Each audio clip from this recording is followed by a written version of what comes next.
This evening we begin a series of excursions into high legendary. And perhaps we might take a moment to introduce the general theme. As you probably well know, most of the sources of our knowledge of the great religions of the world are historically uncertain.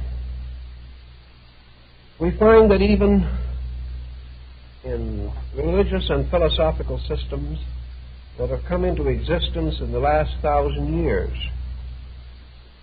data is seldom adequate. Perhaps one reason lies in the fact that most of the human experiences which have resulted in an important revelation have been highly subjective to the historical person. Usually, such information was scanty. During the person's life, he was not honored, he was not recognized, he found very little place in the pages of history. But the human mind is not inclined to leave matters like this. And gradually, myth fills in where history is inadequate. Always also there are certain tales, legends, stories that have descended from one generation to another. These have frequently been considerably amplified in the passing of time. And where a religious factor is present, the miraculous is almost always superimposed upon the meager, demonstrable facts. This is true all over the world, and it is especially true in Asia. For we know that the Asiatic mind is very highly dramatic. Many of the great legends of the world have come from the East, and even those which we normally associate with the West may have had Oriental origins. Legends are wonderful ways of maintaining human interest in events which in themselves may be difficult or remote in time. So this evening we are going to study a fragment of the great transition which occurred in the descent of the Buddhistic tradition in the Far East. The Southern school of Buddhism, depending largely upon the Pali texts, has been termed the conservative school. Legends have arisen there, but they are few, and for the most part are held within the severity of what the Southern Buddhists believed to be the canonical writings. The Southern Buddhists depend almost entirely upon the earliest texts, and these, as might be expected, are the least embellished. Also, in the case of Buddhism, and a good parallel will be found in Christianity, actually Buddha left no written words that we are able to discover. As in most religious situations, the early perpetuation was by oral tradition only. And the Southern school takes it for granted that the earliest traditions, the earliest oral records, must necessarily be the most accurate. There may be considerable space for disagreement on this point, however.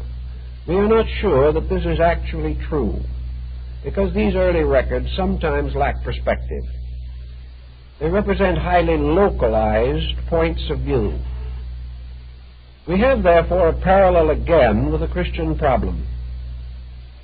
The early Christian records are divided sharply into two groups.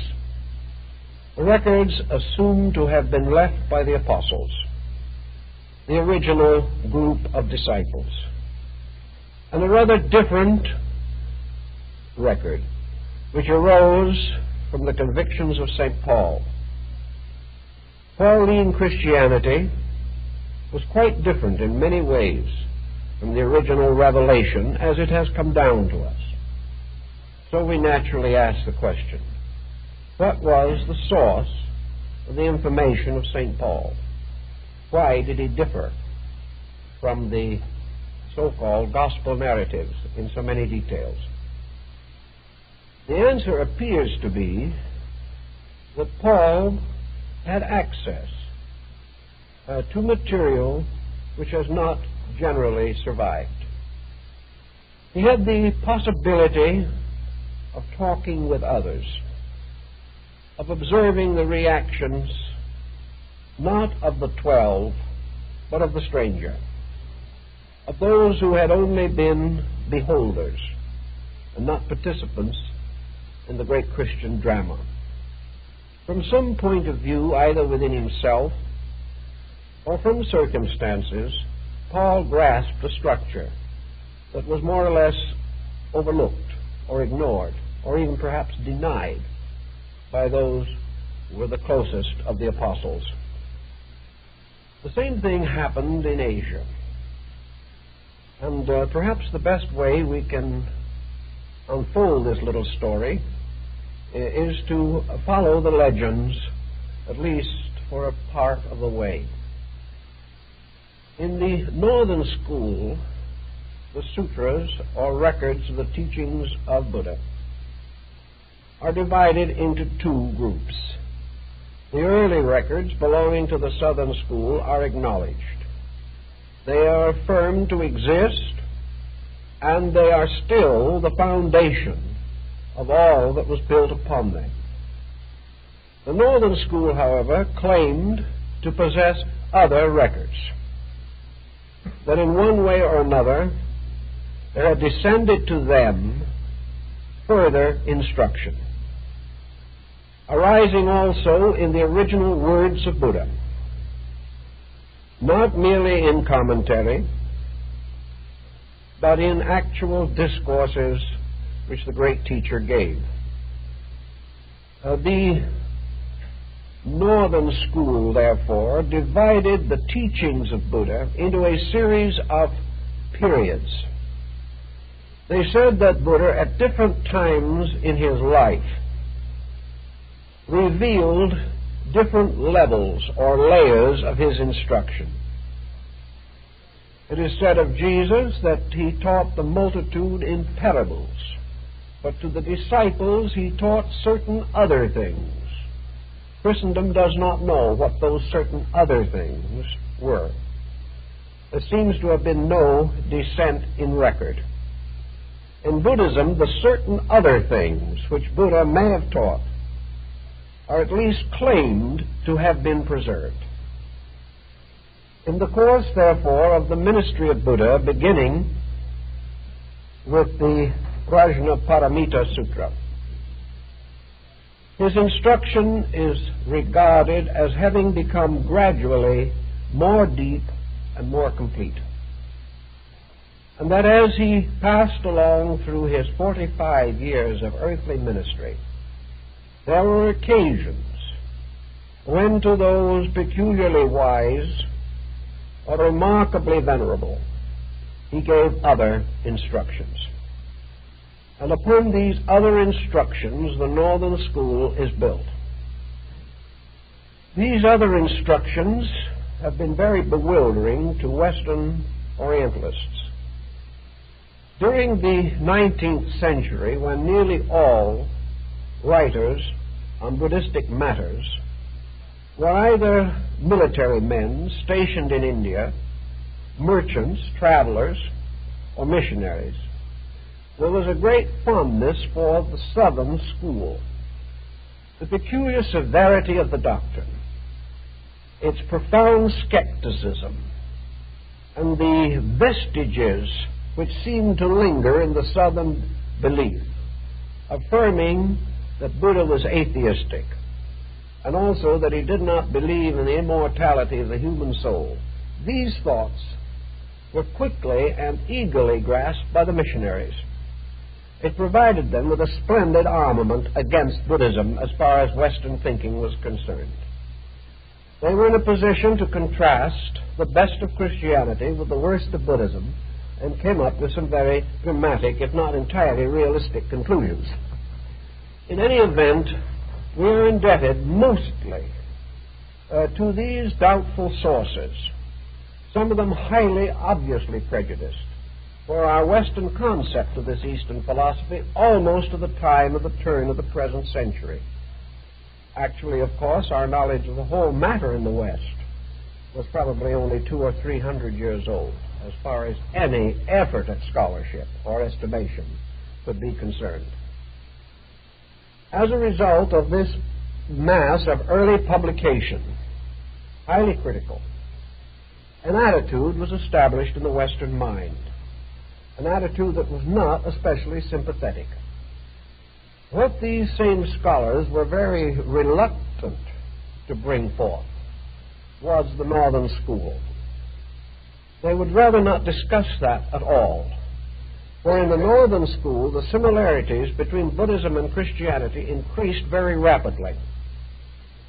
In the Northern School, most of the concepts which the prejudiced 19th century German and English writers had brought forward were either contradicted or nullified.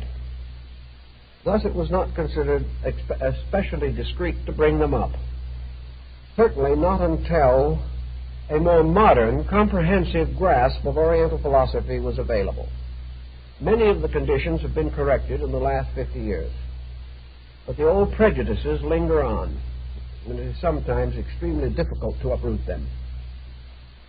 In the Mahayana system, the most important of all of the sutras of Buddha was the so-called last revelation.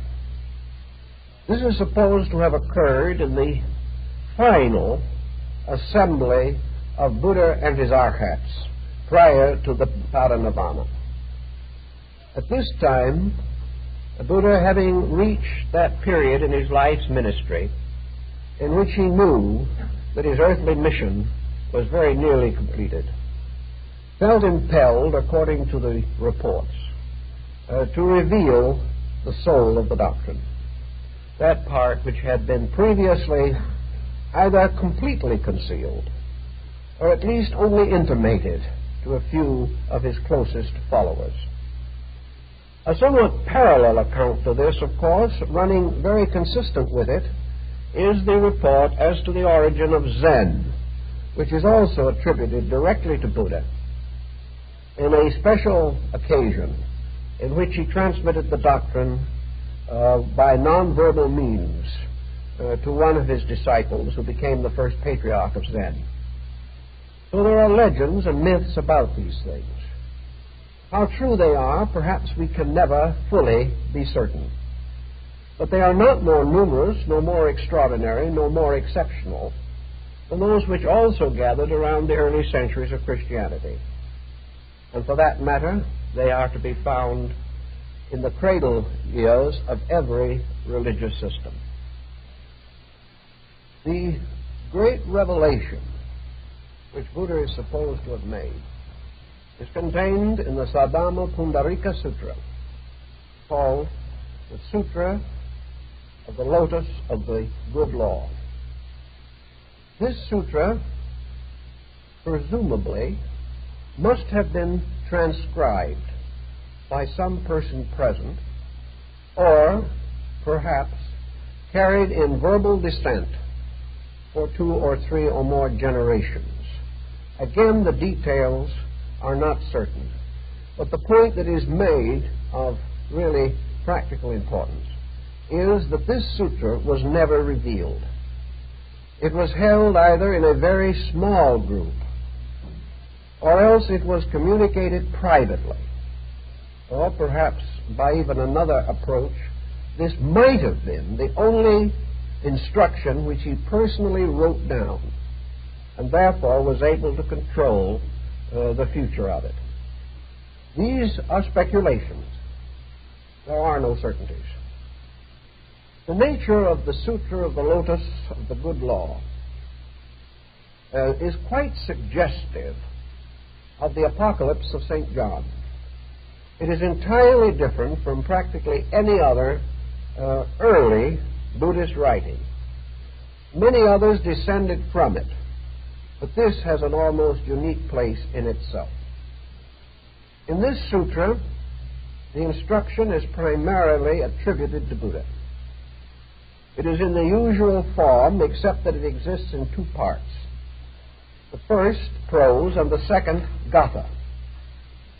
Gathas are poems. They are poetic renditions of sermons or great instructions. Gathas are also to be found in Persian religion, and it is held on some grounds that perhaps they were introduced into India by Persians. As a result of the two forms, the Sadhana Pundarika Sutra is really two books in one, with the texts exceedingly similar. It is as though you read a prose and then a poetic version of the same statements. Some sections are not in Gatha. They exist only in the prose form. But these are only about 4 or 5 out of the nearly 30 sections which make up the work. We say that the tone of the volume, or the tone of the instruction, is apocalyptical, that it is a great drama, an incredible unfolding in space. It has high majesty. It is entirely different in tone and in quality from the severe, highly moralistic doctrines of the Southern School. These doctrines are not contradicted, but they are expanded in a very curious way, one which has hardly been touched by Western thinkers at all. Only a few Orientalists have worked with it carefully. A fair version of the Lotus Sutra will be found in Max Muller's collection of the sacred books of the East. The general theme presents us with a series of new patterns which may be regarded as essentially esoteric. Certainly, they are highly mystical. Buddha is transformed in this sutra from the moral teacher who walked the dusty roads of Bengal to a symbol of universal reality. Buddha is transformed much as Jesus was transformed by Paul. The historical Jesus of the apostles and the mystical Christos of Paul. The Christos was a universal being, an ever-present power, a majesty in space. And to a large measure, this is what happens in the Lotus Sutra. Buddha is the axis of it. He is a strangely detached axis. In the sutra, there is no warm humanity bestowed upon the Buddha personality. He is completely detached from all worldliness. And yet with it, there is this tremendous sense of the divine presence. Several authorities have come to the conclusion that in the Lotus Sutra, Buddha is lifted to a condition or position very close to divinity. And yet he is not divine. The sutra makes no effort to indicate that he is. In this sutra, Buddha becomes, so to say, one of the great flowerings of mankind. The Buddha seed sowed in space has produced the perfect lotus of the true law. Buddha is presented as the complete graduate from the processes of evolution. He is lifted up until he becomes the personification of all virtues, until he becomes the symbol of man as infinite. He is raised to the condition in which, to the practical mind, he could very easily become an object of worship. In fact, there is no doubt that Buddhism as a religion is founded squarely on the Lotus Sutra. Buddha, seated in the midst of space, becomes the axis of a drama that takes in both inconceivable time and inconceivable space. Buddha now becomes a symbol of the infinite attainment of life itself. In the Lotus Sutra, he represents mind as infinite thought, mind as eternal thought, mind unborn and undying. Not the mortal mind we know, but a strange infinite mind in which all things have an endless and enduring existence. This mind is ever changing in its appearances, ever different in its manifestations, ever moving from one integration to another, always unfolding, always growing, until the end is an absolute apocalypse. Wherever this tradition arose, it was certainly one of the most extraordinary products of man's creative skill, legendary or dramatic power. It has been likened to the rituals of a great mystery school, something which, while passionless in itself, would create in man a tremendous passion after infinity. One of the first things that the Lotus Sutra reveals to us is that Buddha was not unique. While he represents this infinite expanse of consciousness, similar representations, equal representations exist everywhere. The universe as a causal, invisible realm is inhabited by an infinite number of completely enlightened beings. These enlightened beings are all Buddhas. They abide in the most remote places of space and time. Buddhism in this respect drew upon the great astronomical theories of the Brahmins and conceived a universe which is not in any way put to shame by modern science. For instead of using light years to measure time or distances, the Brahmins had their own calculations, but space extended out in countless billions of aeons of time and distance. And everywhere in this space, which unfolded like the enormous rows of Dante's Paradiso, everywhere in space were these meditating powers, these vast products of ageless evolution. All of this vast mystery did not descend from heaven. It rose from nature. It was a revelation of the infinite power contained in the mystery seeds of things, the bija seeds. The seeds of Buddha are cast in space, and they continue to unfold until each one reveals its complete enlightenment. And space is filled with an evolving order of creatures, beings, powers, all in infinite unfoldment. When the time comes for the sutra to begin, it has its own delightful, dramatic beginning. The great teacher, who is now both Buddha and an infinite symbol, is quietly meditating.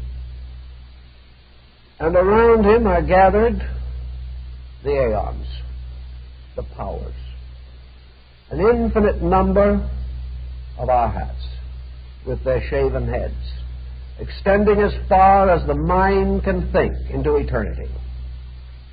Here also are gathered the great regiments of the Bodhisattvas in their wonderful princely habiliments. Here are the Brahmin gods from all the lokas of the ancient Hindu pantheon. Here also are the great processions of nuns, led by the wife of Buddha himself. Here are all the orders of the mendicants, the seekers, the believers. Here also, according to the artistic representations of these events in ancient fresco, are all the animal creatures, everything that lives. For this scene is a sort of infinite expansion of the Parinirvana scene. And in this also, Buddha is surrounded by examples of every type of living thing. Slowly, the great teacher emerges from meditation. And from the urna, or mysterious coil of light on his forehead, breaks forth the ray that illuminates all worlds. And the great company becomes, as it were, under the spell of an absolute waitingness. The great power was to speak. But before this power spoke, the sky was filled with clouds and lights. And down from the skies in all parts of the universe came the Buddhas of other worlds, other constellations, other planets, other levels of space, all coming to join in this great moment when the law was to be revealed. Now, it is well possible to imagine the power of this scene. The interpretation of it is extremely complicated. For as might be expected, the words that have been preserved and attributed to Buddha on this occasion are scarcely the secret of the situation.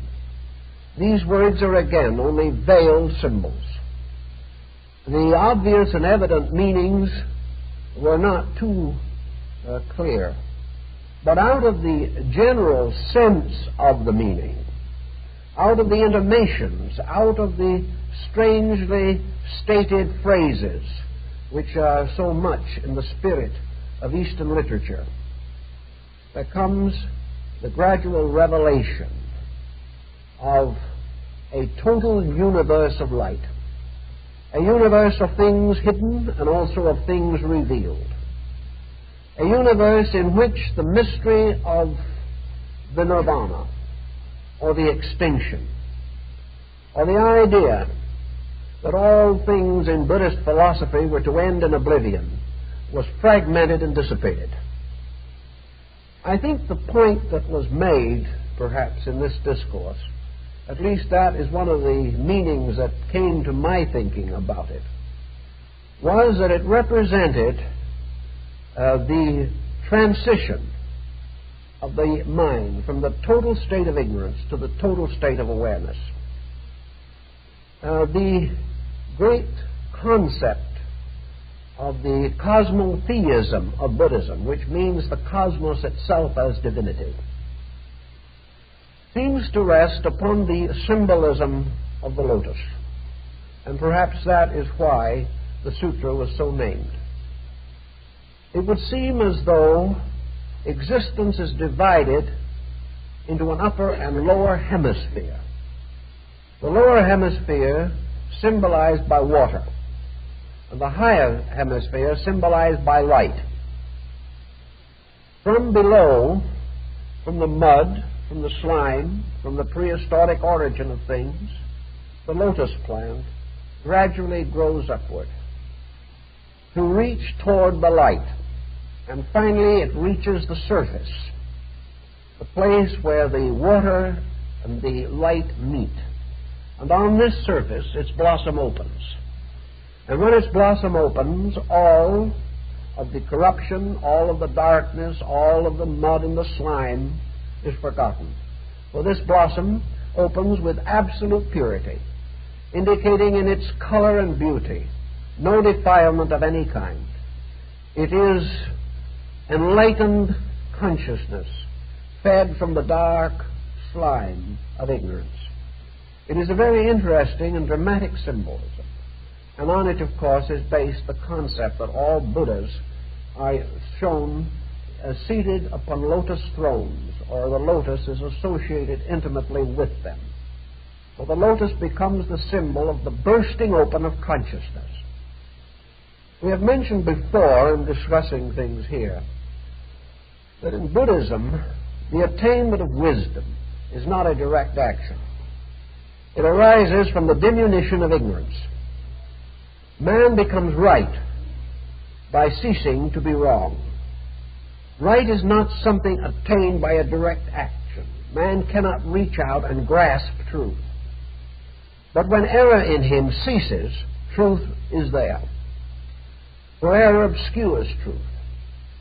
And truth can only be achieved by the consciousness outgrowing ignorance or error. When this is accomplished, man reaches the surface or the dividing point between his human consciousness and his universal consciousness. And in this we find Buddhism also borrowing something from the Vedanta and from the concept of Atman, the Hindu idea of inner reality. Just as surely as the entire meditation processes of Buddhism and the final trance state of the Arhat is very close to the concept of samadhi in more modern Hindu mysticism. In any event, what we seem to have here is that man finally reaches a state in which for the first time he is capable of knowing. That knowledge is not really unfolding step by step. Man is unfolding consciousness degree by degree by casting off error. But there comes a time when the scales tip, when the condition of ignorance can no longer control or hold. And in that moment, the individual passes into what might seem to him to be extinction. But it is only the final extinction of his own ignorance. It is ignorance and not man that dies. It is the three flames that go out, not the eternal flame. It is the conditioned being that ceases, the being that lives in a world of dimensions, a being whose entire existence is based upon dimensioned, conditioned attitudes, the being that can think of the universe only from the outside, the being that can conquer planets and remain unconquered in his own soul. But there comes this point which seems to be the burden of the Lotus Sutra, the point in which suddenly the little self dies and the self with the capital S takes over. In that moment is the beginning of man's true existence, an existence which he cannot comprehend till he attains it, an existence which, when not achieved, appears to be only a vacuum, the mystery of the void, as we find it in Chinese Buddhism. But what I think the Lotus Sutra attempts to do symbolically is to indicate something of the nature of this beyondness, this condition that arises when ignorance finally dies. And to represent it, there is the same kind of magnificent spectacle that we find in the Apocalypse of John and some of the Gnostic apocalyptic writings. Here the truth seeker, passing through the orbits of the planets, coming finally to the little door in heaven, passes through guided by the angel and stands in the presence of the heavenly mystery. This is also the story of Muhammad's night journey to heaven. It is a symbol of a mysterious journey, a journey from egoism to universalism, from the condition of being a person to the condition of absolute identity with absolute being. And as absolute being remains beyond our definition, no matter how mystically we may be inclined, and as the communication of it remains as the sovereign impossibility which Buddha himself would not attempt. Therefore, it can only be presented by a vast pageantry of symbols, a tremendous explosion of light, a tremendous expansion of the very ritual that is legendary perpetuated in the story of the temptation and the enlightenment or illumination of Buddha. In that moment, the heavens opened, revealing also the tremendous hierarchy of divine powers. In the Lotus Sutra, this hierarchy is again present, infinitely magnified, attended by all who have achieved the liberation. The Arhats, in all probability, symbolize the ancient pre-Buddhistic teachers. The Arhats are the wise of all times, the wise of everlastingness, who in their own ages and their own worlds, but still part of humanity, at all times since the beginning of this unknown period that Buddhism does not even dare to calculate, have attained enlightenment, have come to be the meritorious, those who are justified, those who are true, a strange and wonderful order of sanctified beings. They are therefore present as part of this vast congregation.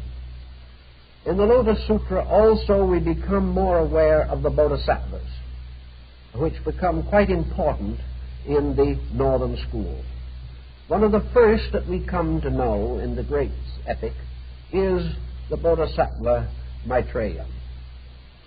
Maitreya, of course, was the custodian and guardian of the Tushita heaven, the heaven where Buddha himself awaited embodiment. He is supposed to be the next Buddha. Therefore, he contains within his own nature the accomplishments of the Bodhisattva and the long shadow of approaching Buddhahood. We also find the princely power Manju or Manjusri, the Lord of Wisdom. We find all this great company.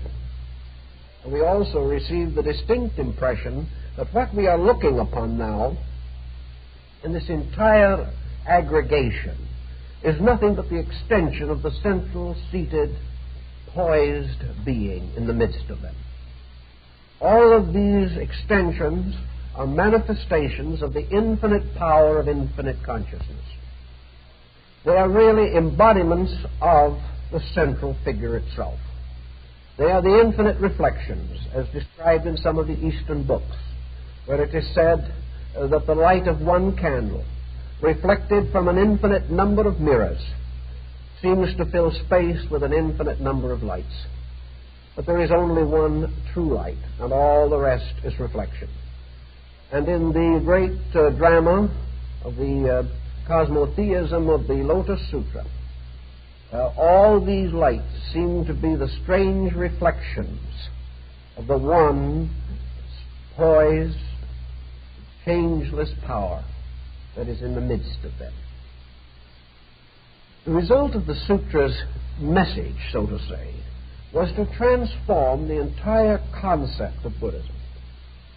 The first and most important thing that it did was to change the ancient idea of the Arhat.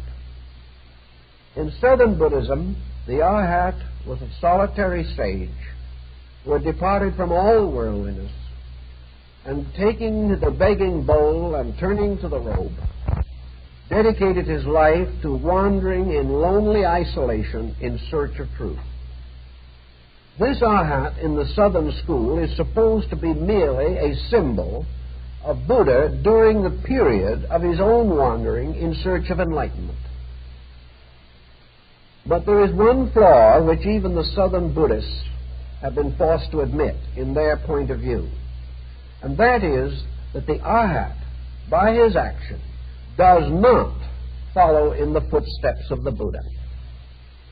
Actually, in the great Buddhistic system, the Triratna, or the Three Jewels, are the three great inspirations, or the three great refuges of human consciousness. They are the life of the Buddha, the teaching of the Buddha, and the association of the Sangha, or the monastic body. The Arhat of the Southern School went forth seeking only his own enlightenment. Buddha did not. After the temptation of Buddha, when he achieved enlightenment at Buddha Gaya, and other temptations were past, and he had brought the earth to witness that his law was true, Then was another episode that was very similar to the story of the temptation of Jesus on the Mount. Mara, the illusion, returned to plague the Buddha. Mara said to him, "Master, you have attained enlightenment. You are a perfect Buddha. I bow before you. I admit your authority. However, why now do you not retire into the nirvana and go into infinite rest? Why do you not fulfill the path which you have chosen to walk? Why do you remain in this world now that you are free of it and need it no longer?" This was the temptation. The Buddha resisted it, declaring that it was not his intention to go into the world as a person again, nor to retire from it to solitary eternal rest. His duty was to become the instructor of his fellow men, to go forth teaching them the Noble Eightfold Path.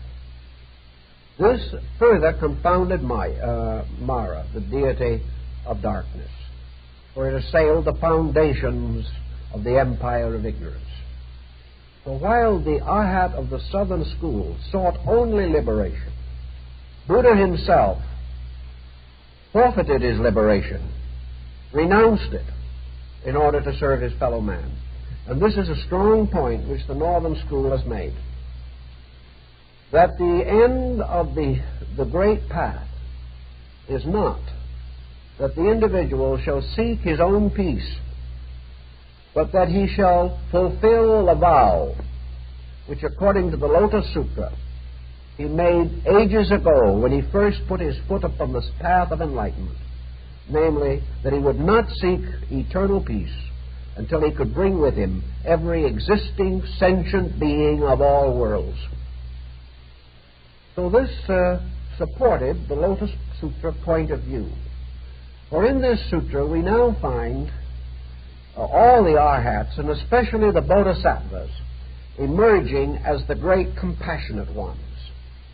Here we come into the presence of Kanman, or Avalokitesvara, the great Bodhisattva of mercy.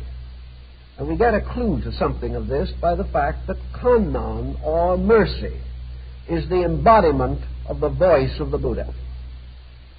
That it is this embodiment which brings peace in the form of words, in the form of instruction, in the form of inner consolation, and the natural graciousness of life, wherever the kind word is spoken, the experience of the voice of the teacher is known in the world.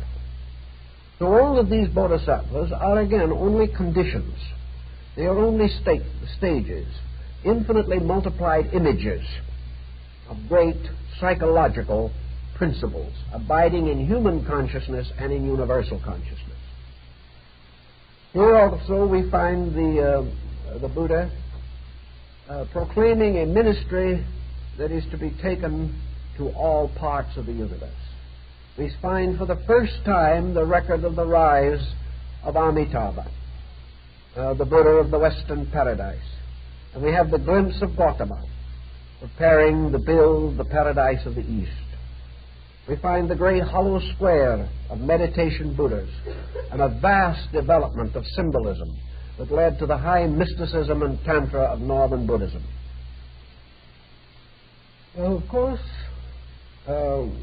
we might say, and quite justly say, that all of this is high fantasy.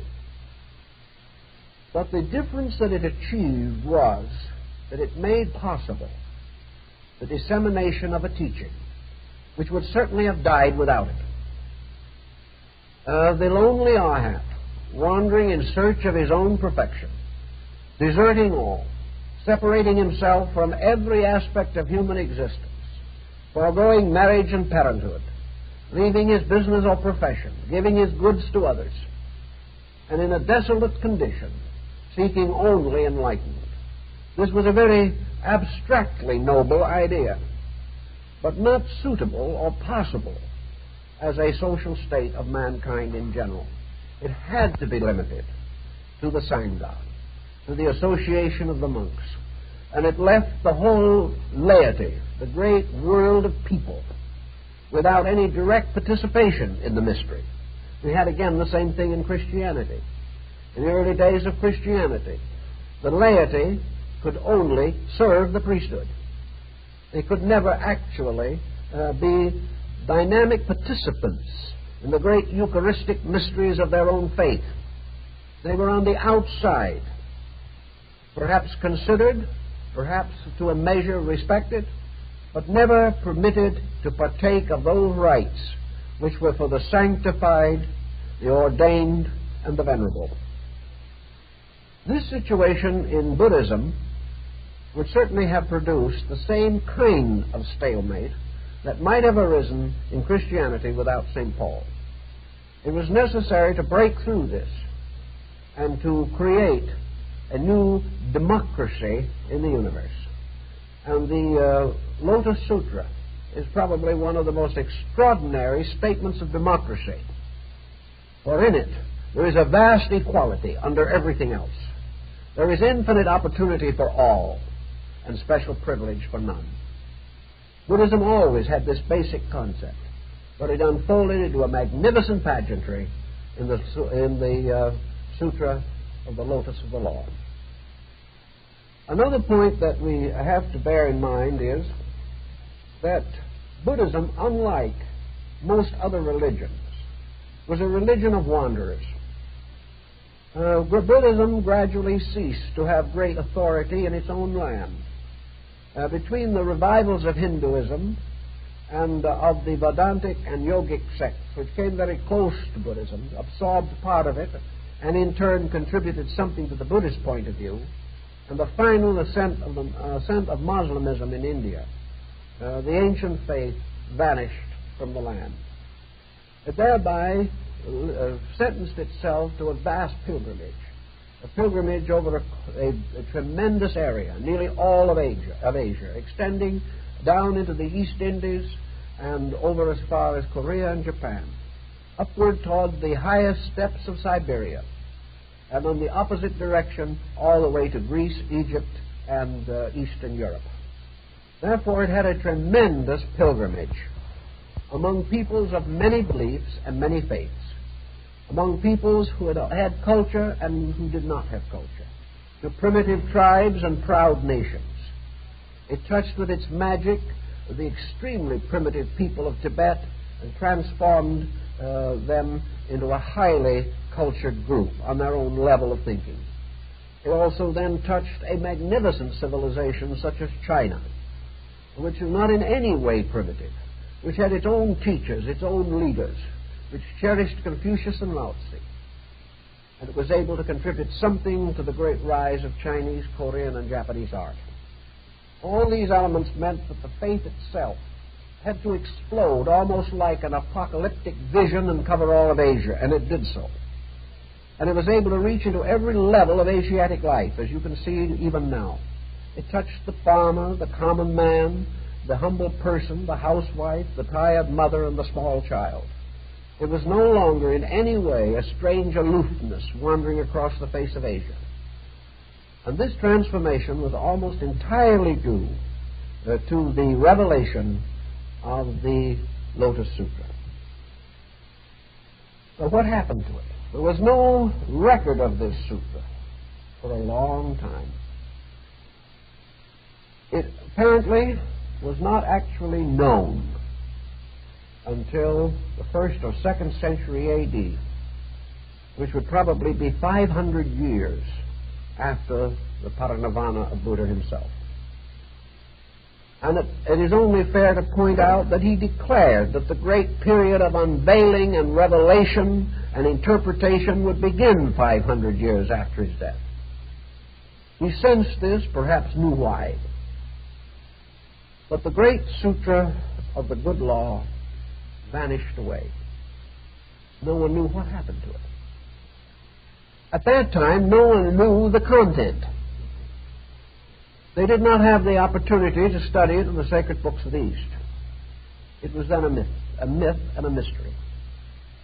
There were rumors that it existed, but no one knew where, no one really had any good answers at all.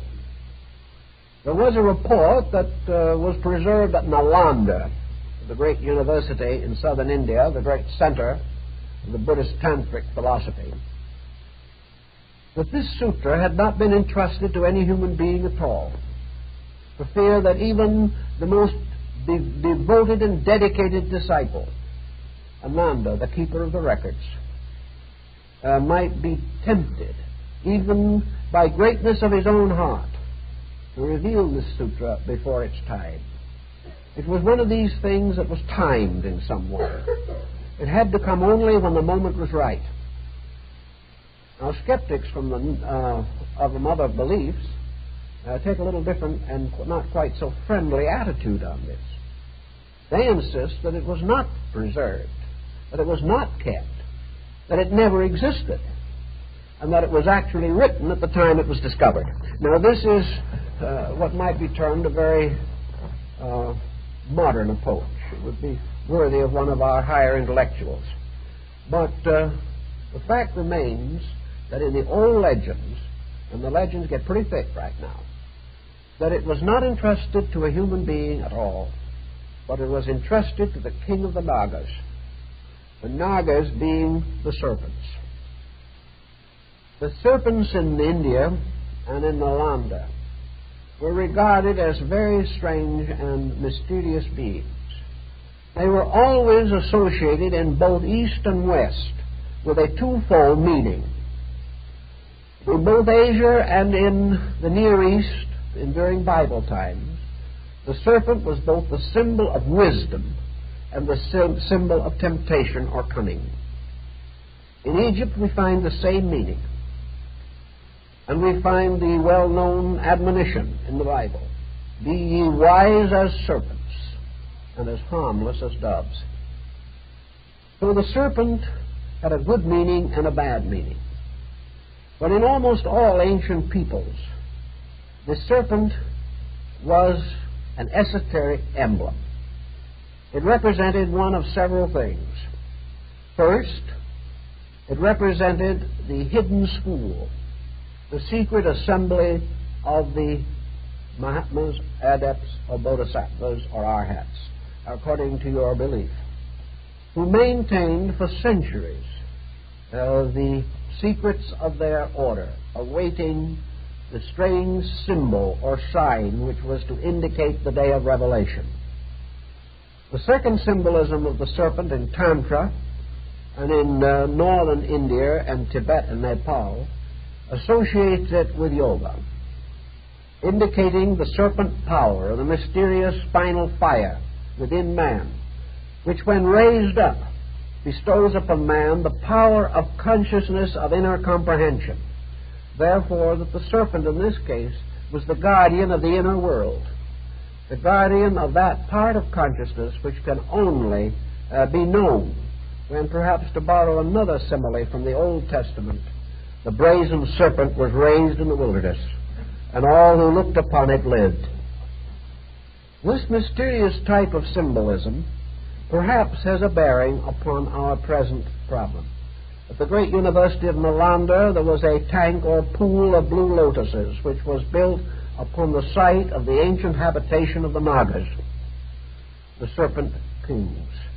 In Siam or Thailand, Buddhist figures are nearly always shown seated upon the coils of the great seven-headed Naga, the king of the Nagas, Mukalinda, who, according to the ancient legends, used his hooded cobra head to protect Buddha from all evil, forming of it a kind of canopy or guard against the entry of the evil thoughts of wicked souls. In any event, the serpent symbol was tied into the mystery of the lotus of the good law. It was said that these serpents received this as the most priceless of their heritage, that they dedicated and swore that they would maintain the secret until the coming of the messenger, the one who was appointed to reveal it. And in order that it might never be falsely revealed, they carried it into one of the most distant places of the world, Various stories are advanced as to where this distant place is. Some said that it was in the Himalayas of northern India, some in the plains of southern India. This is the more common version. Others still that it was not in this world at all, but that the secret repository of the great wisdom was suspended in space, like the pagodas and temples that appeared in the great vision of the Blue Lotus Sutra. And around this place, this mysterious and secret abode, the Nagas spun clouds of oblivion so that no one could find it. And they guarded it day and night, and over it they held protection under the great hoods of their cobra heads. And the Nagas regarded this mysterious possession as being the symbol of the possibility of their own ultimate enlightenment, that the time would come when they too would know the mystery of the great enlightenment. So as faithful custodians they gained merit. And there are accounts that many of the bodhisattvas or arhats at different times took upon themselves the forms of Nagas in their embodiment in order that they might become the guardians of the secret treasure. This was the treasure. No one knew exactly what the treasure was at that time. The treasure was supposed to be the living Buddha himself. And if we go a little further into it, we see why this was. Because it was held in ancient times that a sacred sutra, or a book, a manuscript scroll, that contained the words of the teacher, such a document was the teacher. He took upon himself this embodiment. And the Tibetans have a deity, the Prajna Paramita deity, the God that lives in the books of truth. So this is a very interesting sidelight, namely that the book containing the instruction was identical with the teacher himself. About the 3rd century A.D., there arose a very strange man in India. Again, many historians doubt his existence. They think he was another one of those delightful figments. But then again, this was not necessarily unique. It isn't 100 years since most people did not believe Lao Tzu ever lived. And there are still authorities that insist that he is merely a composite of older beliefs. But the Chinese will never accept this point of view. And many of their records go back far enough to very much embarrass critics, who are saved largely by their inability to read Chinese. In any event, this man who arose was an arhat, converted to Buddhism from Hinduism. He had been a Brahmin. This is another interesting parallel with St. Paul. Whereas many of the disciples were men of common stature, Paul was a citizen of Rome, the highest honor that a man could have at that time. As a citizen of Rome, he was in this virtue alone, one set apart from the common herd. He was socially an aristocrat, a learned man, a scholar, a deep and penetrating thinker. And most of all, if he had lived in India, it would have been said that he was born of a high caste because of his Roman citizenship. Well, Nagarjuna, as he was called, the serpent taught, part of the tradition of the Nagas. He was a man who, in the legend that we have of him, was a magician. And like some of the great sorcerers of Tibet, he's credited with vast superhuman powers. His abilities were so numerous and diversified that he raised the dead, that he healed the sick, that he was able to travel in the air, that he could move invisibly from place to place. The legends about him are almost limitless, and each one piles further wonders upon those which have previously been heaped together. Now, apparently, Nagarjuna was the one who was waited for. He was the messenger who had been appointed. He did not know this himself, and that was quite according to Buddhism, inasmuch as Gautama did not know his own ministry until the illumination. Up to that time, he was simply a truth seeker like all other sincere human beings. Prior to his embodiment, he knew but through his infancy and childhood he did not know. In the same way, Nagarjuna did not know, except that he felt this strange urge which caused him to depart from his own faith and take on another belief. Some may say that this might have led to complications for the good man, but it did not, because Hinduism at that time was strangely tolerant. Sages and holy men moved about, transferring their allegiances with considerable freedom, and there was very little religious persecution of any kind. So in all probability, his former teachers sent him on to other teachers with a blessing. In any event, there came to him the inner realization, through magic, through incantations, through whatever rites you want to consider. The books are dim, the stories are plentiful. He became aware of the existence of the Sadhana Pundarika Sutta. He knew that it existed. He knew that it was the great esoteric book of Buddhism.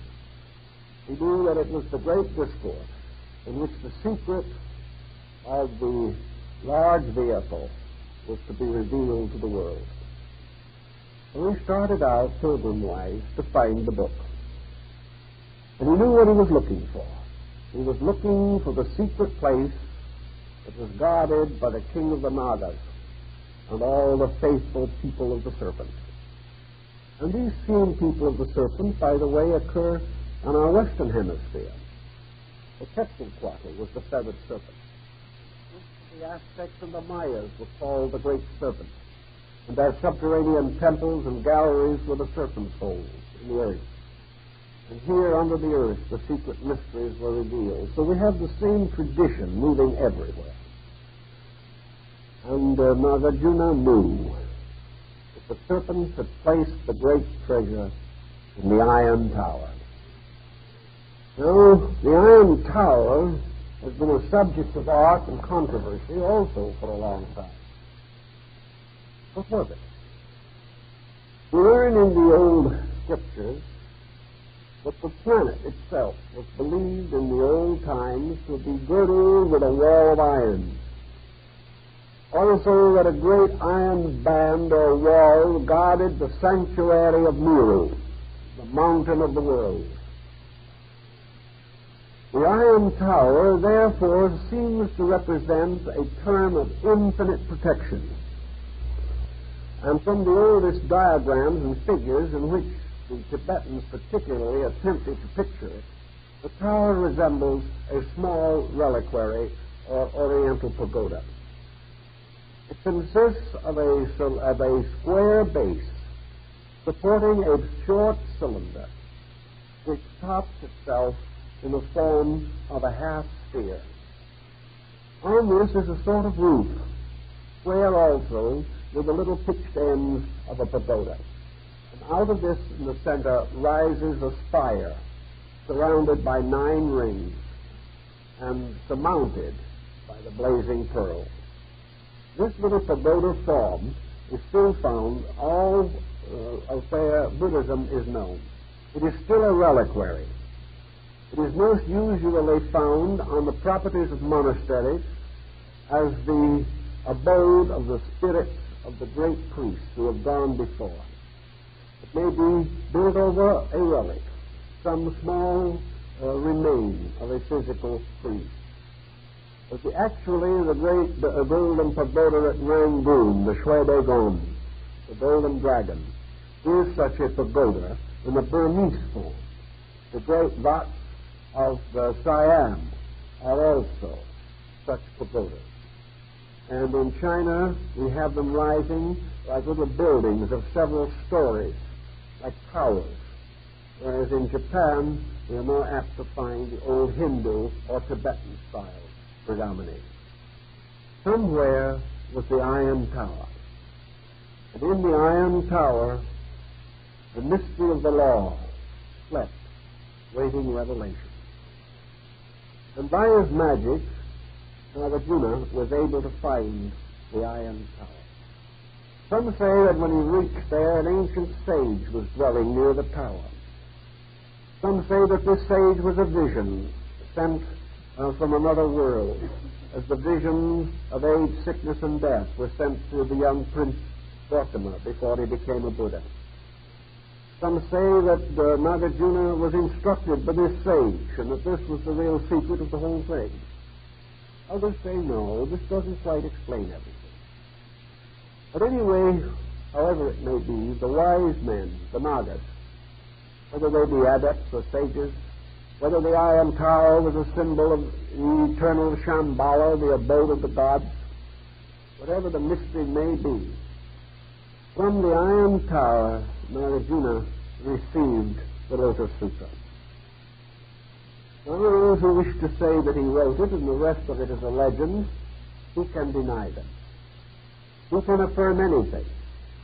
The only thing that we can say is that if he did write it himself, the rest is fable. He produced one of the most extraordinary works in the history of the world. So he produced something by means of which the teachings of a lonely Indian mendicant, honored, loved, venerated, but seldom understood, these teachings were made available to the great mass of the Asiatic people. And from this sutra and its implications arose what we know as the wheel of the great doctrine, the Northern School, the school that transformed Buddhism from a patient waiting for the unknown to a dynamic building towards an enlightened human society. Some will say, and the Southern Buddhists insist, that all this was a sustaining of the teachings of Buddha. But if you study the Mahayana scriptures carefully, and there are others that came later besides the one of the Great Law, the other sutras, of course, are commentaries and interpretations by the great patriarchs of the various schools. But this one unique sutra has been held in common by all northern Asiatic peoples. It is the foundation of Lamaism in Tibet. It is the foundation of Chinese Buddhism. It was the great power that created Japanese Buddhism.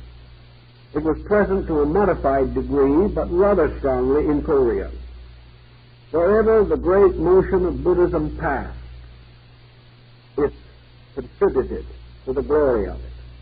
It gave the world the wonders of the Buddha Babur in Java, and the great cosmological monuments that are still to be found in the most remote parts of China.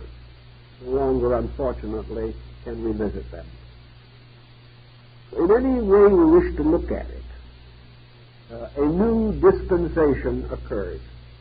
And this is traced distinctly to the opening of the doors of the Iron Tower. From that time on, the new revelation was prepared for the service of mankind. And Nagarjuna, if he invented it, if he wrote it, merely elevated himself to one of the highest places known in the levels of spiritual consciousness.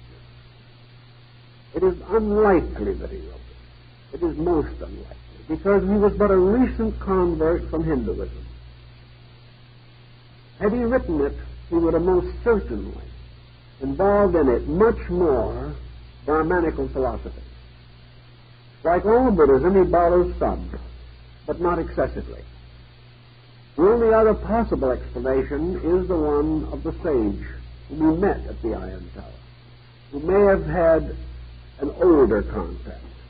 Some have tried to insist that the doctrine was in existence among certain sages for a century or more before Nagarjuna. It is all myth. It is all legend. But out of this strange, legendary foundation arose something that was not legend in any sense of the word. As a result of the gradual interpretation of this sutra, which was copied with the commentaries of Nagarjuna, also Nagarjuna prepared his own commentary, by which he was elevated to the estate of the 14th patriarch of the Great Descent. and even sects that do not follow precisely his instruction still acknowledge that he is of the highest order of canonization, that he is one who is already a bodhisattva, to go on to still higher achievements in the Northern School.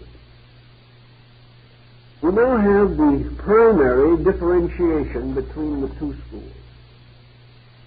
We have, first of all, the doors of Buddhism strangely open to all men. Buddha opened the first gate by disregarding the caste system. He declared that regardless of birth, regardless of race, regardless of affiliation, the individual could attain enlightenment.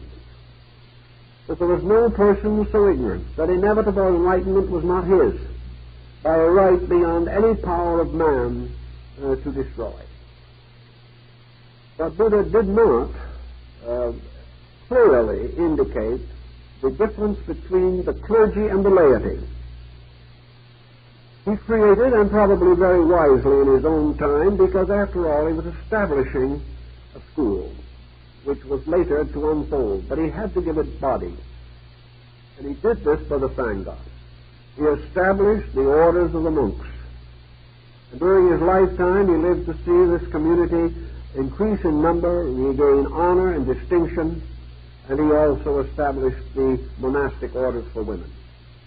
But the Northern School, the revelation of the Blue Lotus, suddenly opened the way of salvation to persons not dedicated to the clergy. The way of salvation eliminated the absolute requirement of monastic orders.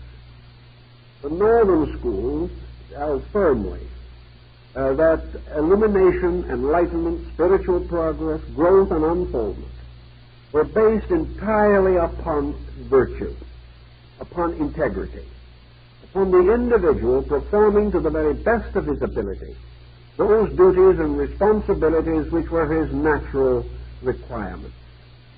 Therefore, it was perfectly possible for the household, or the parent, the child, the individual who continued to be a shopkeeper, who practiced the professions, who did whatever was naturally his occupation, his redemption, his illumination, his regeneration resulted from his faithful maintenance of the integrity of his own activity, whatever it might be. He was not to become an arhat by no longer being a physician, but by becoming a greater physician. He was not to wander off into aloneness if he was an attorney, but he was to stay and judge righteous judgment. Whatever he was doing, this was the area of his karma. Here it was that he must fulfill his message, his ministry, and his purpose. And all good deeds accomplished by him contributed to his enlightenment, just as certainly as privation or detachment from worldliness. The Mahayana took the idea that this detachment was not a walking out on worldliness, but a detachment from selfishness, from self-seeking, from all these negative or destructive attitudes, by means of which we exploit or betray the tasks and duties which we should properly and nobly perform. So this was the next step in the great motion of Buddhistic democracy. It had already extended to the animal kingdom and accepted the animal as the brother. It had extended itself to the mysterious beings of the invisible worlds, ghosts, demons, monsters, and formed them all into acolytes of the Buddhistic order. Now it was to transform the problem of Buddhism itself. From the secret books of the Iron Tower, it was also pointed out that there was the heart path to realization. That the heart represented, actually in Buddhism, by the assembly of the Bodhisattvas, was as sure a path, as certain a road to illumination, as any reasoning, any meditation, any abstract discipline, any self-style. The first thing that we should have to have But actually, is a complete the wise man and the good man, the word these itself two are carries the one. secret of itself. The word Both have education achieved exactly the same end. means to For wisdom must end in goodness. rainfall. And that which is good is truly wise, regardless of all other Mistake attainments. to start with.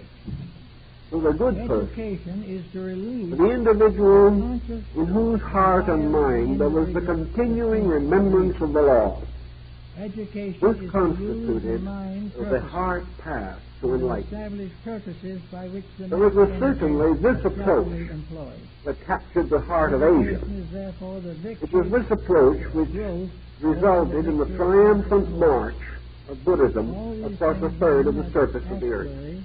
Education It also contributed everything to the great artistic cultural heritage in which Buddhism became so closely if he is identified.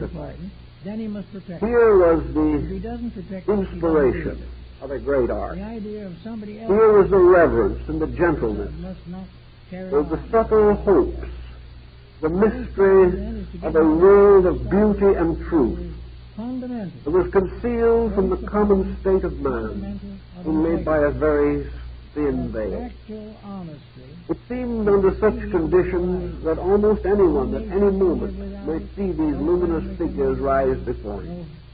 If he looked at the sunset, he could see the radiant head of the Amida circled by the halo of the setting chaos sun. we have now.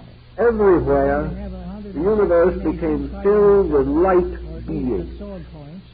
And by degrees, these light beings overcame all the shadows which had held men in fear and doubt and bondage for ages.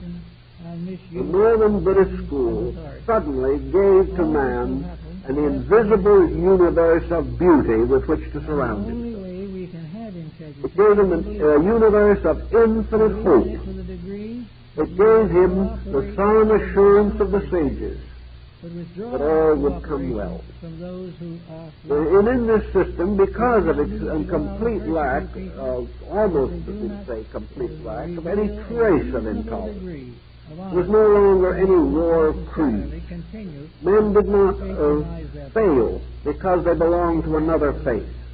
Hunan, the great Buddhist mystic, describes how the saints of other religions have all achieved bodhisattvahood, but all the good and the pure and the noble everywhere are part of this glorious company of the radiant ones. So the universe suddenly became almost as in the apocalyptical vision of the Blue Lotus, an extent of beings as far as mind and consciousness could conceive, all chanting together the glory of the doctrine, all bearing witness together to the infinite wisdom, infinite graciousness of truth, a cosmic revelation of beauty, a universe of principles, all of them benevolent, in which there was no evil principle, no power of ultimate evil anywhere, evil being only man's ignorance, being the darkness which he has cast upon himself. So this vision, of course, was in some way tremendously accepted. We can understand why this would be. We can also understand why in local periods when times were fortunate, as in the age of the Fujiwara in Japan, great princes and kings, the rulers of the highest families, both men and women of the imperial house, resigned their temporal honors and took holy orders. Emperors became monks. Empresses became nuns. And the great and powerful nobles united together in their efforts to create on earth a visible commonwealth based upon the mysteries of Amida's Western paradise. The idea was to beautify everything, to make the whole world a sanctuary of beauty and of good, to transform this earth into a wonder similar to paradise. In this, of course, they had a certain basic indoctrination from the northern school, in which it was assumed that it was the task of the Buddha Gautama He can learn transform this planet into his eastern paradise and rule over our world as Amida ruled over the paradise of the West.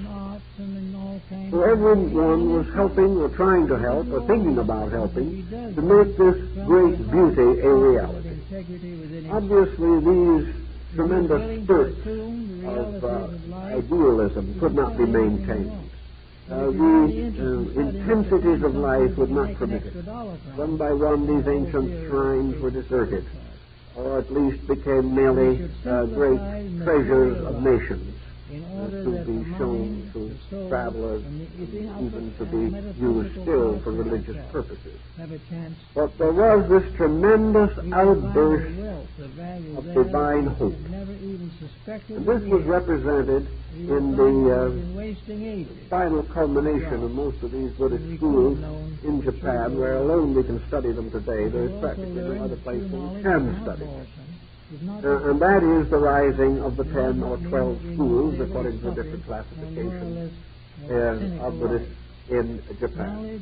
The first two schools, those which came under the direct supervision of Prince Shotoku, belonged to the Southern School. They were the severe school of the renunciation of the world and the arhat wandering into the loneliness. But they vanished away, and little remains but their monuments. Almost immediately, the northern schools took over Japanese consciousness and was firmly established for the 7th or 8th century. Then came the burst of art. Then came the wonderful unfoldment of architecture, of music, of the theater, of literature, of all the craft and artistic procedures. Gradually the tea ceremony, the flower arrangement, the no drama. All these things came out of this tremendous impact of artistry. And this whole artistry is almost completely an effort to capture in some way this apocalyptic vision of the Lotus Sutra. In some way, this sutra has become the inspiration for all that followed after. In the Chinese versions, in the early printed forms of the Sung and early Ming dynasties, the sutras are illustrated with great panoramas indicating the assemblages. Similar paintings exist at Chonhuan and Tufan in Xinjiang and in Chinese Turkestan. These great symbols also captured in the idea of the Buddha of Kamakura in Japan, the seated Buddha which we all know so well, over 40 feet in height. This quiet meditating figure is an effort to capture in the majestic proportions of itself something of the vision of the Lotus Sutra. The great Buddha Vivekananda at Nara, that is much larger, also represents the idea of the great teacher in his body of universal light. The only way they could even indicate it was by increasing the size or dimension of the image. This process goes on throughout all the symbolism. In all these symbols we find the historical teacher, Gautama, not lost, not gone forever, but submerged in the vast manifestations of himself. Behind all of it is recognized the strange likeness of himself. For it was his own extraordinary revelation which created in man the archetype of all that was to follow. But upon this archetype was built the tremendous structure of interpretation, which finally was represented in the rise of the northern sect. Today we have in Japan and in China, where we can get at them, Hong Kong and Formosa, in Korea, where they can be reached at all, and in other isolated areas, formerly in Tibet, still in Nepal. We do have the continuous functioning of the northern system. We have Gautama not so prominently displayed, but assumed and implied. For every figure of the Buddha that exists is merely an expression of the Gautama form. They're all based upon the one form. Every one of these transcendent beings in all their glories are nothing but a representation of Buddha at the moment of his illumination. All the wonderful bodhisattvic robes and jewels and adornments are all based upon Prince Siddhartha before the Enlightenment, when he was Prince of Kapilavastu, and therefore in his full royal habiliments. All the quiet, shaven-headed monks and all the arhats are merely Buddha the Wanderer. They're wandering around in Bengal, looking for teachers that could give him the instruction. All images are nothing but an extension of him. But in the course of this extension, this tremendous symbolic process, these extensions have taken on certain individualities of their own and are so regarded and venerated. But it is incorrect to say that they are working. It is working in the magnetic and in the Northern School, we have several sects, such as the Jodo and the Shin, and the Jodo Shin, and the Honganji, and many other sects, including the Nichiren-shu. These are Japanese schools. Every one of them adore the Sutra, the Lotus of the Law. All of them are revelations based upon the strange, rather intense and gruff personality of Shonen Nichiren. This man was always belligerent, always a stormy force in the life of the country while he was alive, who lived in its stormiest period at the time of the threatened invasion by the hosts of Kublai Khan. This man, in his meditation, was seeking to give the people of Japan an interpretation of the greatest, the most important, and most profound concept to be found anywhere in Buddhism. He wanted to give them the soul of the doctrine. And obviously and inevitably, he revealed it to them through the Sutra of the Lotus of the Good Law, which is the most sacred book of that sect. It is the sacred book of all the Amida sects of Japan and some others also. It is very strong in the undercurrent of Zen, though not so obvious. In every instance, it is the revelation of a great universal life principle. The universe unfolds as in the apocalyptic vision of the Sutra itself, to be an infinite world of infinite growth, with all things moving inevitably toward peace, toward a great happiness, not an extinction, but a reunion with life, not a ceasing, but a oneness with the magnificent thrill of eternal existence. Not the darkness of oblivion, not the dying out of everything, but the gradual dying out of error, until relieved of this, and with the inner light of his own consciousness, man looking at the sunrise, looking out over the mountains, looking into the cities and towns, looking into the eyes of his own children, sees everywhere the magnificent pageantry of the Lotus Sutra. Everything filled with life. Everything filled with infinite beatitude.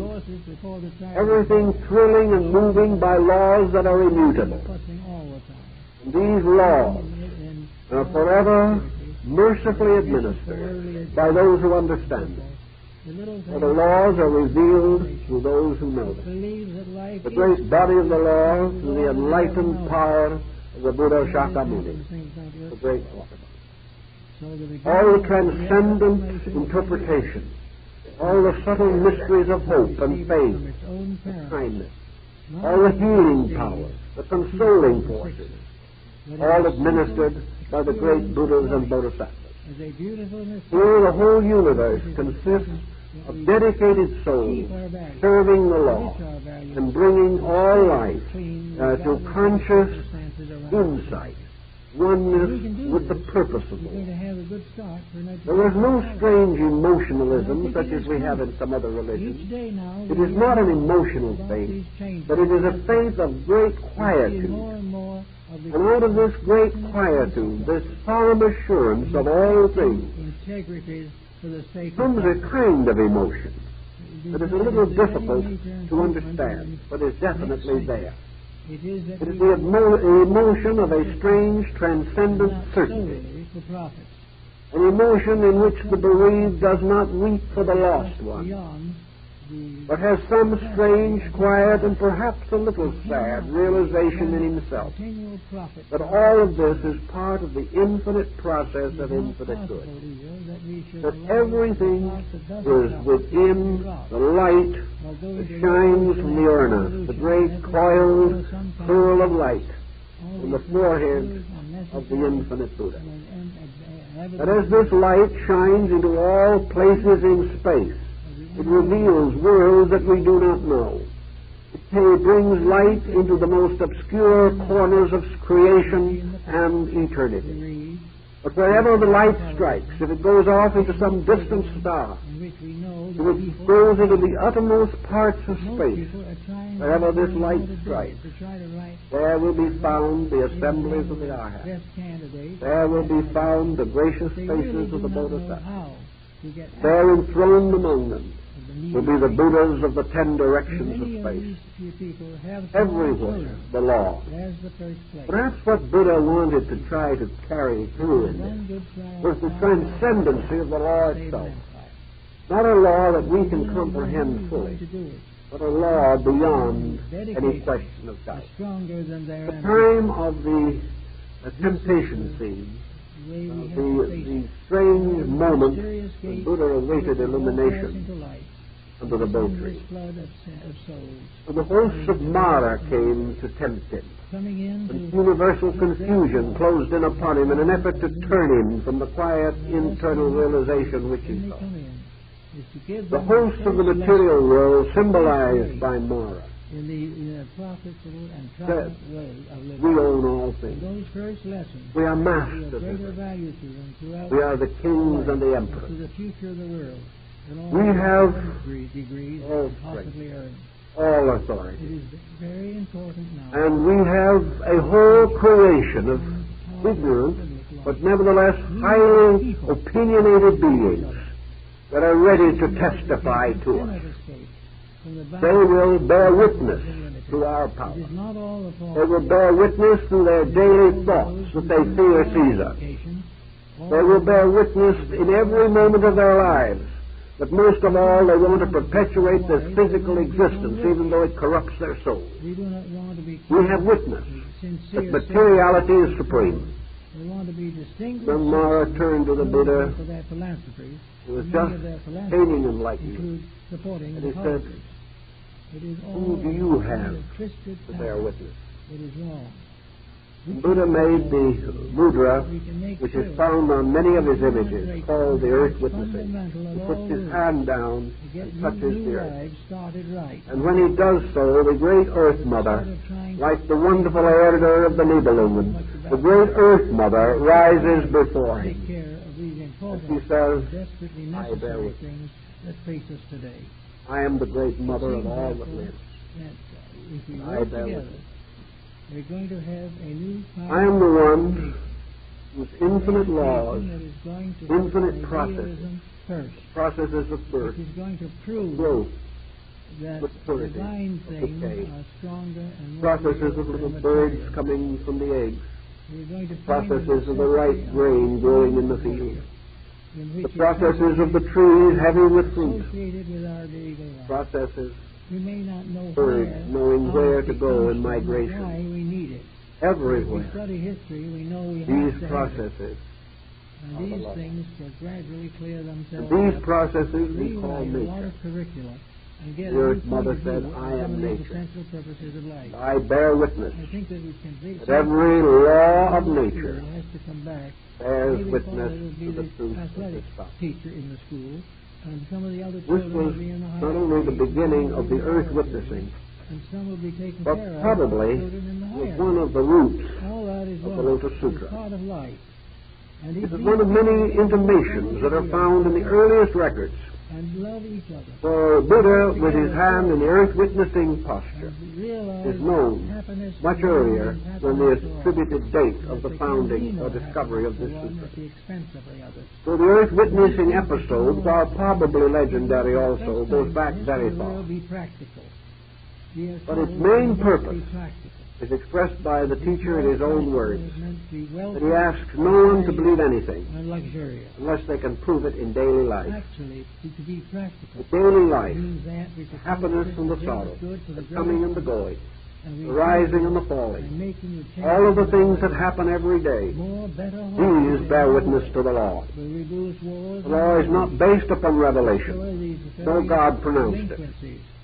No vast conspiracy of heaven decreed it. And all these things It is which are eternal. part of a great But everything that exists witnesses it. which is we have And the permitted perfect witness of the law, we have had that in which it is entirely embodied, depth of understanding. the mysterious golden figure Grow sometimes. seated in the midst of the universe So we have to suffer a little as we go. in the But lotus this sutra, suffering, if it produces in seated upon the lotus of nature, is well worth what it rising by the very processes of eternal growth, 21st century.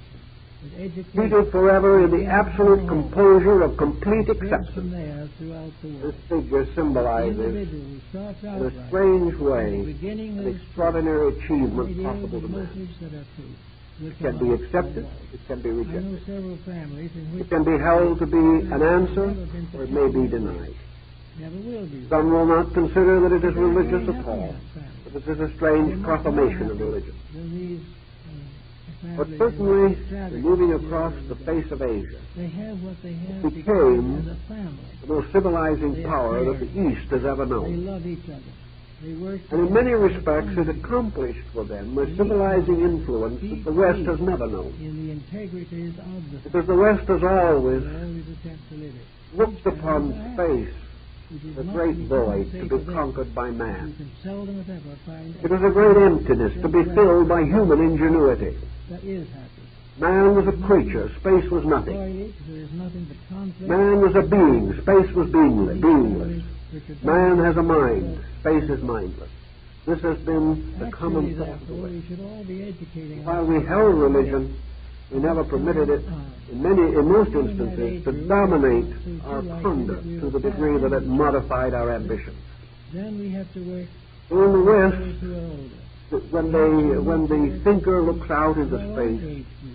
he sees only a mystery extending on and on and on through physical extension Age. to infinity. But there is nothing there to But worry the about. Buddhist, looking into the same direction of space, if he uses the outer eyes of his body, sees exactly what the scientist sees. Nothing. Yeah. Woman, said But in the quietude of himself, she was lying in something the happens. back of the little He begins to feel house something. in He discovers within himself that this space is not empty, that he is not alone, that his own kind is not unique or the only thing that was ever produced by nature. He was lying on his couch. And in his meditation and his mysticism, Sitting up a little bit. the extension of his own And he mental was listening processes, his attentively intuitive to the processes, front row. his inward imagery, suddenly causes this space to blaze out Grandfather, as a magnificent universe of I'm value. going to die in a few hours. He sees life everywhere, law everywhere, beauty everywhere, truth But everywhere. I'm alive now. And to I'm him, alive. I can those who live. have gone before in this infinite path of growth While we were alive, we turn can back and learn. as kindly While we were elders, alive, we can earn a better destiny. as dedicated We friends, can make a great move of to some help kind in him. the closing years of life. And this whole hierarchy is that of dedication. Now man might see these strange half-opened eyes looking at him and through him. And perhaps in a moment of inner vision, he might turn to see if they are looking at something behind him, because they do not seem to be focused directly on We him. must believe that This if is they true of practically young, all these the images. thought of their future is here. And if he gets If this they're feeling, he old, is correct. most of their future is The elsewhere. image is not looking at But him. in any case, there is The future. image is looking at infinity. Certain is death for the living. Behind the man who faces the image Regular people. is an He infinite is process of in eternal existence. quest for reality. This face is looking past for that him kind of inner into the roots of himself, which is into the animal peace, world, which is passive understanding. into all the creatures Here to of the grow, elements, to learn, to love, mysterious creatures we know nothing about, and if we fulfill these plants desires, and minerals and atoms and very electrons. much. And a world that This becomes saving aware of it face and begins to try is to not do it, devoted will completely gain to very him. rapidly. He is only an incident between now and in the the end great of this process century, of we will salvation. find major changes in The the face of this meditating power must must redeem all that exists. We shall try to must find, understand, share, enlighten even the tiniest electron. the same time. Everything must move into this great pageant, As in the case of must unfold its divinity and its beauty, alcohol. till it becomes These are all likewise the presenting to shining us servant the of fact eternal that as truth. individuals, we This have was not the vision of the been Lotus taught to be Sutra. strong.